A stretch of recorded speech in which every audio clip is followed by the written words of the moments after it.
David and David here. Let's talk about the best cell phones of June 2021, starting with the Samsung Galaxy Z Fold 2 5G. Bit of a mouthful there. It's a bit of a mouthful. It's a bit of a chunk of change, but it is a bit of a head turner too. This, I think, is one of the coolest new designs that we've seen. And it's not the first Z Fold, which was kind of a flop. Yep. But you got to give Samsung some props for sticking with it and fixing a lot of the bugs from the first version. And also, making this a really powerful phone. Yep. Great battery life. Up to 35 hours. 35 hours of battery life. That's huge. 7.6-inch display. One of the drawbacks here, we kind of see with some of the new Samsung phones, the higher end ones, they have these ridiculous megapixel cameras up to like 108. Yep. This one has 3 rear triple cameras, but they're all 12 megapixels. Right, so. which is not a bad thing, because it has as much to do with the quality of the sensor as it does with the megapixels themselves. Megapixels could be called a vanity metric. I suppose. The vanity. My phone has 108 mega. No, I mean iPhone 12 Pro, 3 12 megapixel cameras on the back. So Better software though for the... better software, better compression. Yeah, but not bad. Yeah, big drawback of this phone, obviously the price, $1,800 from the carriers or from Samsung. So it's a bit. You're going to pay a premium for this phone.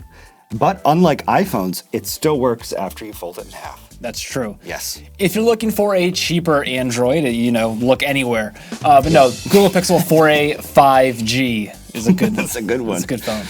Yeah, the Google Pixel 4a 5G is a great phone. It is very affordable. Google has great software. I think that they're, in my opinion, the Pixel operating system. I mean, I know it's all Android, but it's really not all the same with Android. Right. We've discovered that as we've become Android guys as well.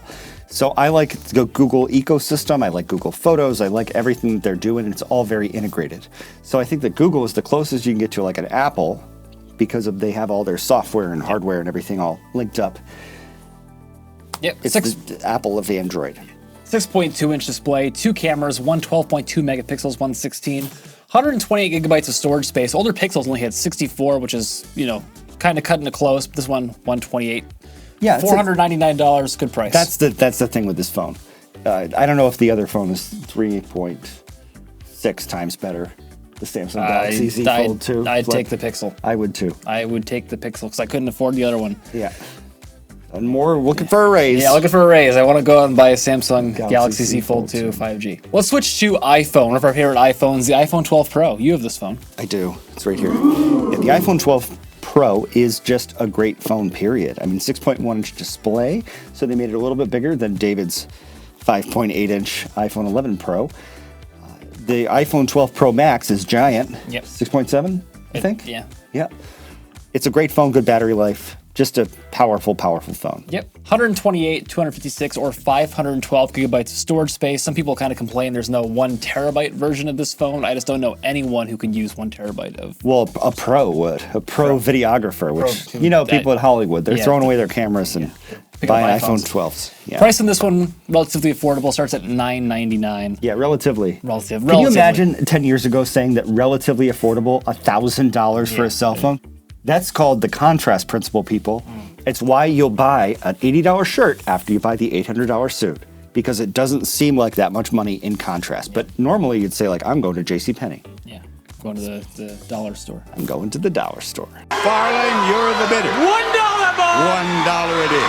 Our favorite Android of the month, once again, Samsung Galaxy S21 5G. Yeah, Samsung, this is their flagship phone. Yep. It's an excellent phone. It takes great photos, but it also, if you want to jack up the specs, I mean, this is the way to go. I mean, it's got ridiculous specs. Yes, even the base model, 64 gigabyte camera. Yep. And then another gigapixel. Yeah, 3 rear cameras, 64 megapixels, 2 that are 12, up to 30 hours battery talk time, 6.2-inch display. This is the phone that I use, the Android one that I use to take screenshots and do stuff for our Android content, and it's a solid phone. Yeah, it's a great phone. I wouldn't trade my iPhone in for it, but it's a good phone. Yep. Yeah. He gets multiple phones from the multiple business. Phones, and I'm still complaining. I want the Z Fold 2. I want the Z Fold 2. Yeah. S21. Good price, especially when you compare it to the Galaxy Z Fold 2. I mean, everything looks like a good price comparison to that. But it starts at $800 for the base model. Yeah, I think it is a good deal. Really, it's powerful. It's got a great camera. It is a great phone. Yep. Yeah. Top phone of the month, iPhone 12. And the iPhone 12 mini. I think it's the best phone that's out there right now. I don't think that the iPhone 12 Pro for most people is worth the upgrade. I mean, yes, it starts at a little bit more storage, and yes, you get the telephoto zoom lens, which is a 2x. It's not like you're getting some crazy thing. You can't spy on the neighbors with this phone. Yeah. I'll take that $200 and buy a telescope. Yeah. How much telescopes cost? No, I think they're more than that. They're more expensive than that. Yeah, this phone, 2 rear cameras, both 12 megapixels, 6.1-inch display, as you said. Starts at 64 gigabytes for the base model, also 128 and 256 gigabyte variant. Right. And the price, if you buy this phone from AT&T or Verizon, $799. If you buy it anywhere else, it's $829, so... Be careful of these deals, because there's always... Maybe there's a $30 activation fee in that. That's probably what it is. I buy my iPhones through Apple.com because for $40 a month, you can get this phone and Apple Care Plus, which is like carrier insurance, which is a giant ripoff, but Apple Care Plus is like $6 more per month, and then it still covers all those types of incidents with a lower deductible. So always consider, especially if you're an Apple person, buying the phones through Apple and then buying the plan separately. And check out our best plans of the month video to find out which plans to buy. Yeah, card above, description section below. One thing I think people are going to start thinking about as we get closer to September, do I get the iPhone 12 and 12 Pro now, or do I wait? Wait to the iPhone 13? I don't know. What are we? I mean, I think this is going to be a great phone. Is the iPhone 13 rumored to have some crazy... Not that I'm aware of. Not really. I mean, the rumors are smaller notch, but you're still going to have the notch. I don't think that this is a bad time to upgrade. Yeah, and I don't know if the prices of these phones are going to go down once the 13 comes out. I mean, I'm sure they go down a little bit, but like $100. Yeah. So if you need a new phone, yeah, it's not like we're going to see something crazy. Yeah. This is our prediction anyway. Don't hold us to it. Thanks for watching this video. Give it a thumbs up if you enjoyed. Leave a comment down below, and please subscribe. Yes, we would really, really, really, really, really appreciate it. We even spent $25 on this pillow. Yeah. So we didn't have to ask you to subscribe, but it's so blurry in the background. Yeah, we just leave it up here. Yeah. Shoulder, elbow rest. Yeah, that'd be subtle. Yeah. Thank you for watching. Thanks for watching.